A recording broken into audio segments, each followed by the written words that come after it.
And కొంతమందికి nails పైన కూడా ఉంటుంది.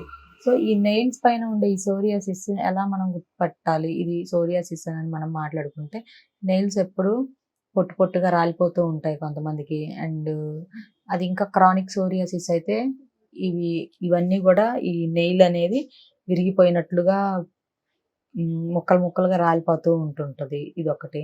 అండ్ సమ్ కేసెస్‌లో చూసుకుంటే సోరియాసిస్ పేషెంట్స్ ఏంటంటే బాగా స్లీప్‌లెస్ ప్రాబ్లమ్‌తో గూడా ఇబ్బంది పడుతూ ఉంటారు. అంటే సోరియాసిస్ ఉన్న వాళ్ళకి చాలా మందికి చూసుకుంటే ఎక్కువగా ఇచ్చింగ్ రావడం, అంటే దురదలు రావడం అండ్ బర్నింగ్ సెన్సేషన్ అనిపించడం. బర్నింగ్ సెన్సేషన్ అంటే మంట అనిపించడం అండ్ డాండ్రఫ్ లాగా రాలిపోతూ ఉండడం. అంటే పొడి పొడిగా చేప పులుసుల పొట్టులాగా రాలిపోతూ ఉండడం. ఇలా ఉంటూ ఉంటది. అండ్ వీళ్ళకేంటంటే వీళ్ళు ఎక్కువగా ఫేస్ చేసే ప్రాబ్లమ్ ఏంటి అంటే సోషల్ డిస్టర్బెన్స్ అనేది ఎక్కువగా.